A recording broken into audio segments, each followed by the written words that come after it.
ಯೋಜನೆ ಎಲ್ಲ ಬಿಡಬೇಕು. ಬಿಟ್ಬಿಟ್ಟು ರೈತರಿಗೆ ನಮ್ಮ ಬೇರೆ ಏನೈತೆ ಅಂಥವ್ರು ಕೊಡ್ಲಮ್ಮ. ಲೇಟ್ ಮಾಡಬೇಡಿ. ಸರ್ಕಾರದ ದುಡ್ಡಿಲ್ವಲ್ಲ, ಬೇಗ ಮಾಡಿ. ಅವ್ರು ಮಾಡೋಕ್ಕೆ ಇರೋದು, ನಾವು ಕೊಡೋಕ್ಕೆ ಇರೋದು. ಕಮ್ಮಿ ಮಾಡೋರು ಮಾಡ್ತಾರೆ. ಒಂದೆಡೆ ಬಸ್ ಚಾಲಕರ ವೇತನ ಬಾಕಿ ಇರುವಂಥದ್ದು, ಮತ್ತೊಂದೆಡೆ ಶಕ್ತಿ ಯೋಜನೆಯ ಅಭಾವದಿಂದ ಒಂದಷ್ಟು ತೊಂದರೆ ಆಗ್ತಾ ಇರುವಂಥದ್ದು. ಇದೆರಡರ ನಡುವೆ ಮತ್ತೆ ಟಿಕೆಟ್ ದರ ಏರಿಕೆ ವಿಚಾರಕ್ಕೆ ಸಂಬಂಧಪಟ್ಟಂತೆ ಬಸ್ ಪ್ರಯಾಣಿಕರು ಏನು ಹೇಳ್ತಾರೆ ಈ ಬಗ್ಗೆ ನೋಡೋಣ. ಮನೆಗೆ ತೊಂದರೆ ಆಗುತ್ತೆ, ಅದರಿಂದ ಮಾಡಬಾರ್ದು. ಶಕ್ತಿ ಯೋಜನೆ ಹೆಣ್ಮಕ್ಳಿಗೆ ಎಲ್ಲರಿಗೂ ಒಂದೇ ಥರ ಕೊಟ್ಟಿದ್ದು ತಪ್ಪು.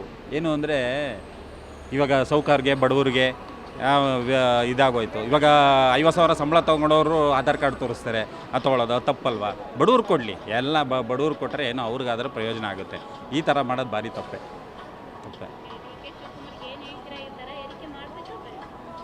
ದರ ಏರಿಕೆ ಮಾಡೋದು ತಪ್ಪೇನೆ, ಆದರೆ ಇವೆಲ್ಲ ಮಾಡಿದ್ರೆ ಕಂಟ್ರೋಲ್ ಆಗುತ್ತೆ ದುಡ್ಡು.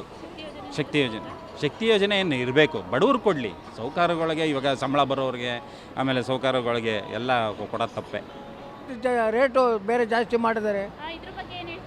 ಏನು ಹೇಳೋಣ ಬಿಡ್ರಿ. ನಾವು ಈಗ ಹಾಲು 5 ರೂಪಾಯಿ 10 ರೂಪಾಯಿ ಜಾಸ್ತಿ ಮಾಡಿದ್ದಾರೆ. ನಮ್ಮಂಥವ್ರ ಪಾಡೇನು ಕಾಲು ಓಡಾಡೋಕ್ಕಾಗಲ್ಲ. ಪಾಸ್ ಮಾಡ್ಸೋಕೆ ಹೋದರೆ 3 ತಿಂಗಳು 5 ತಿಂಗಳು ಟೈಮ್ ಕೇಳ್ತಾರೆ.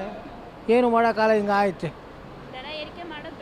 ದರ ಏರಿಕೆ ಮಾಡೋದು ಬೇಡ್ರಮ್ಮ, ನಮ್ಗೆ ಇನ್ನು ಯಾತ್ರ ಬರ್ತರಮ್ಮ. ಹಾಂ, ಅದ್ರ ಬಗ್ಗೆ ಭಾರಿ ಒಳ್ಳೇದು ಮಾಡಿದ್ದಾರೆ. ಹೆಣ್ಮಕ್ಳಿಗೆ ಪೂರ್ತಿ ಭಾರಿ ಒಳ್ಳೇದು ಮಾಡಿದ್ದಾರೆ. ಈಗ ಮರ್ಮನಿಗೂ ಯಾರು ಕೆಲಸ ಕೊಡ್ಸೋಕ್ಕಾಗಲ್ಲ, ಏನಿಲ್ಲ. ಹೆಣ್ಮಕ್ಳಿಗೆ ಹೆಂಗೆ ತಲುಪಾಗಿ ಮಾಡ್ತಾರೆ. ಅವರಿಂದ ನಾವು ಗಂಡಸರು ಸ್ವಲ್ಪ ಡಿಲೇ ಮಾಡಬೇಡಿ. ಆದರೆ ನಮ್ಮ ಪಾಯಿಂಟ್ ಏನು ಗೊತ್ತಾ, ಈಗ ದಯವಿಟ್ಟು ನಿಮ್ಮಲ್ಲಿ ಹಗಲು ರಾತ್ರಿ ಸರ್ವಿಸ್ ಮಾಡ್ತಾ ಇದ್ದಾರಲ್ಲ ಸಿಬ್ಬಂದಿ, ಅವ್ರು ಸೆಟ್ಲ್ ಮಾಡಿ ಬನ್ನಿ. ಅವ್ರ ಕಷ್ಟಕ್ಕೆ ನೀವು ಸ್ಪಂದನೆ ಕೊಡಿ. ನೀವು ಜಾಸ್ತಿ ಮಾಡಿದ್ದಕ್ಕೆ 2 ದಿನ ನಾವು ಬೈಕೊಂಡು ಸುಮ್ಮನೆ ಆಗ್ತೀವಿ. ನಾವು ಹೋಗೋದು ತಪ್ಪಲ್ಲ. ನೀವಿರೋದು ಕೇವಲ ಇನ್ನು ಕೆಲವೇ ಅವಧಿ ನಿಮ್ಮದು. ಕನಸು ಕಾಣಬೇಡಿ. ಬದಲಾವಣೆಗಳು ಸಹಜ. ದಯವಿಟ್ಟು ನೀವೇನು ಬೇಕೋ ಮಾಡಿ, ಆದರೆ ಮೊದಲು ನಿಮ್ಮ ಸಿಬ್ಬಂದಿಗೆ ವ್ಯವಸ್ಥೆ ಮಾಡಿಕೊಡಿ. ಅವರು ಸ್ಟ್ರೈಕ್ ಮಾಡೋ ಬೀದಿಗೆ ನಿಲ್ಲಿಸೋ ಮಟ್ಟಕ್ಕೆ ಮಾಡಬೇಡಿ. ಇದು ನನ್ನ ಅಭಿಪ್ರಾಯ. ಶಕ್ತಿ ಯೋಜನೆ ರಾಮಲಿಂಗಾರೆಡ್ಡಿಯವರು ಅಧಿಕಾರಕ್ಕೆ ಬಂದು ಕೂಡಲೇ ಹೇಳಿದರು, ಪ್ರತಿಯೊಂದು ಬಸ್ಸಲ್ಲೂ ಸ್ಟಿಕ್ಕರ್ ಇರೋ ಬಸ್ಗಳಲ್ಲಿ ಮಾತ್ರ ಹೆಣ್ಮಕ್ಳು ಹೋಗ್ತಾರೆ, ಫ್ರೀ ಇರೋದು, ಬೇರೆ ಬಸ್ಸಲ್ಲಿ ಅವಕಾಶ ಇಲ್ಲ ಅಂತ. ಆದರೆ ಈಗ ಬರೋ ಎಲ್ಲ ಬಸ್ಸುಗಳಿಗೂ ಅವಕಾಶ ಕೊಟ್ಟಿದೆ. 2ನೇ ಪಾಯಿಂಟು, ಅರ್ಧ ಭಾಗ ಪುರುಷರು, ಅರ್ಧ ಭಾಗ ಮಹಿಳೆಯರು ಅಂದರು. ಈಗ ಡ್ರೈವರ್ ಸೀಟನ್ನು ಬಿಟ್ಟು ಕೊನೆವರೆಗೂ ಇವರೇ ಆದರೆ ನಾವೇನು ಮಾಡಬೇಕು? ದಯವಿಟ್ಟು ಇದಕ್ಕೆ ಕಾನೂನಲ್ಲಿ ಕ್ರಮ ತಗೋಬೇಕು. ಪ್ರತಿಯೊಂದು ಬಸ್ಸಲ್ಲೂ ಇದು ವ್ಯವಸ್ಥೆ ಮಾಡಬೇಕು. ಪ್ರತಿಯೊಂದು ಬಸ್ಸಲ್ಲೂ ಮಾಡಿ. ಇಲ್ವಾ, ಮಹಿಳೆಯರಿಗೆ ಮಾತ್ರ ಅಂತ ಬಸ್ ಕೊಟ್ಬಿಡಿ. ಮಹಿಳೆಯರಿಗೆ ಮಾತ್ರ ಅಂತ ಕೊಟ್ಬಿಡಿ. ನಾವು ಹತ್ತೋದೇ ಇಲ್ಲ ಬೇರೆ ಬಸ್ಗಳನ್ನ. ಆಗ್ಬೋದಾ? ಬೇಗ ಮಾಡಿ, ಲೇಟ್ ಮಾಡಬೇಡಿ. ಸರ್ಕಾರದ ದುಡ್ಡಿಲ್ವಲ್ಲ, ಬೇಗ ಮಾಡಿ. ಕೆಲವ್ರಿಗೆ ತೊಂದ್ಬೇಡ, ನಮ್ಮಂಥವ್ರು ನಮ್ಮ ಮೇಲೆ ಹೊರೆ ಆಗುತ್ತೆ. ಹೆಂಗಸರು ಕೊಡ್ತಾವ್ರೆ, ನಮಗೆ ಹೊರೆ ಆಗುತ್ತೆ ಗಂಡಸರುಗಳಿಗೆ. ವಿಚಾರ ಮಾಡಿ. ಬಸ್ಸು ಇನ್ನೊಂದು ಮತ್ತೊಂದು ಬೇರೆಯವ್ರಿಗೆಲ್ಲ ಇದು ಕೊಟ್ಟವ್ರೆ. ಇದು ಎಂಥದ್ದು ಗ್ಯಾರಂಟಿ ಕೊಟ್ಟವ್ರಲ್ಲಮ್ಮ. ಶಕ್ತಿ ಯೋಜನೆ ನಮಗೆ ಐತಮ್ಮ. ಈ ಯೋಜನೆ ಎಲ್ಲ ಬಿಡಬೇಕು. ಬಿಟ್ಬಿಟ್ಟು ರೈತರಿಗೆ ನಮ್ಮ ಬೇರೆ ಏನೈತೆ ಅಂಥವ್ರು ಕೊಡ್ಲಮ್ಮ ಗುರ್ತು. ಆಮೇಲೆ ಅಪ್ಶೇರ್ಸಿ ಮರ್ತಿದ್ದೆ ಅವ್ರಿಗೆ ಕೆಲವೊಂದು ಕೊಟ್ಟವ್ರಲ್ಲ, ನಿಲ್ಲಿಸ್ಲಿ ಅವ್ರಿಗೆ. ಖಂಡಿತ ನಿಲ್ಲಿಸ್ಲಿ. ಅರ್ಹರು ಕೊಡಲಿ, ಫಲಾನುಭವಿ ಏನು ಅರ್ಹರು ಕೊಡಲಿ, ಬೇರೆಯವ್ರಿಗೆ ಬೇಡ.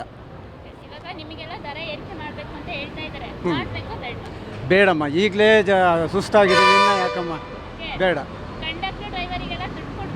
ಹಾಂ ಹಾಂ, ಇದು ಅದೇ ನಾನು ಹೇಳಿದ್ನಲ್ಲ, ಈಗ ಕೊಡ್ತಾವ್ರಲ್ಲ, ಅದು ಕೆಲವು ಜನ ನಿಲ್ಲಿಸಲಿ, ಅದನ್ನು ಬೇಡ. ಹೌದು, ಕೆಲವು ಜನಕ್ಕೆ ನಿಲ್ಲಿಸಲಿ, ಕೆಲವು ಜನಕ್ಕೆ ಕೊಡಲಿ. ಈಗ ಕೆಲವು ಹುಡುಗರಿಗೆಲ್ಲ ಪಾಸ್ ಕೊಟ್ಟರು, ಓಕೆ. ಅದು ಇನ್ನು ಕೆಲವು ಜನಕ್ಕೆ ಬೇಡ, ಅರ್ಹರಿಗೆ ಕೊಡಲಿ, ಬೇಡಕ್ಕೆಲ್ಲರಿಗೆ ಬೇಡಮ್ಮ. ಅದು ಬೇಡ. ಬೇಕಿರೋರು ಕೊಡಲಿ, ಅರ್ಹರಿಗೆ ಈಗ ಅಫಿಷಿಯಲ್ಸ್ಗೆ ಅವ್ರಿಗೆಲ್ಲ ಏನಕ್ಕೆ ಇನ್ನು ಬೇಕಾದ್ರೆ ಇನ್ನು ಚೆನ್ನಾಗಿರೋಲ್ಲ, ಅವ್ರೊಂದು ಆಧಾರ್ ಕಾರ್ಡ್ ಬಂದ್ಬಿಡ್ತಾರೆ. ಅವರು ಏನಕ್ಕೆ ಬೇಕು ಅವ್ರಿಗೆ? ಬೇಡ. ಅದು ಹೌದು ಆಯ್ತು, ಅದು ಕೊಟ್ಟು ಬಂತೀನಿ ನಾನು. ಸರ್ಕಾರ ನಡೆಸೋದು ಕಷ್ಟ ಇದೆ. ಬಟ್ ಹಾಗಂತ ಎಲ್ಲಾವುದು ಬೇರೆ ಏರಿ ಮಾಡ್ತಾನೆ ಅವ್ರಿ. ಬೆಲೆ ಏರಿಕೆ ಮಾಡ್ತಾನೆ ಅವರಮ್ಮ. ಯಾವುದಮ್ಮ ಬಿಟ್ಟವ್ರೆ? ಎಲ್ಲದೂ ಮಾಡ್ತಾವ್ರೆ.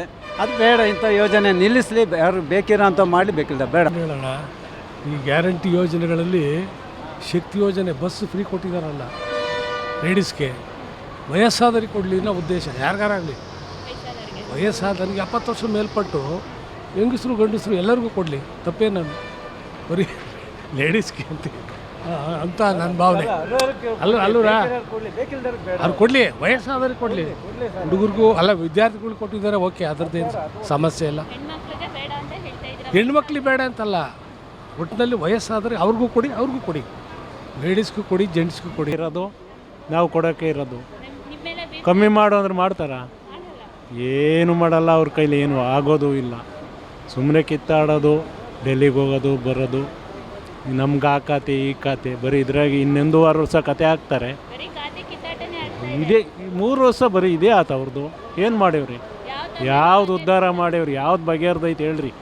ಒಂದಿಷ್ಟು ಅಕ್ಕಿ ಕೊಡ್ತಾರೆ, ಒಂದಿಷ್ಟು 2,000 ಲೇಡೀಸ್ಗೆ ಹೆಣ್ಮಕ್ಳಿಗೆ 2,000 ಕೊಡ್ತಾರೆ.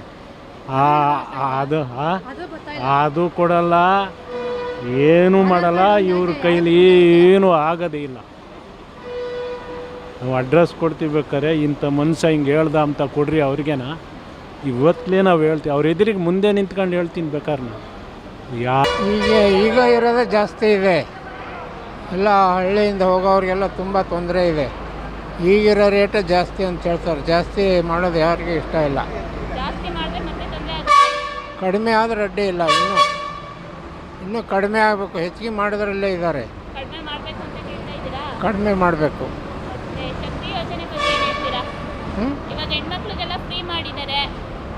ಅದು ಗೌರ್ಮೆಂಟಿಗೆ ಬಿಟ್ಟಿದ್ದು. ಅದು ಅವ್ರಿಗೆ ಗೊತ್ತಾಗಬೇಕು.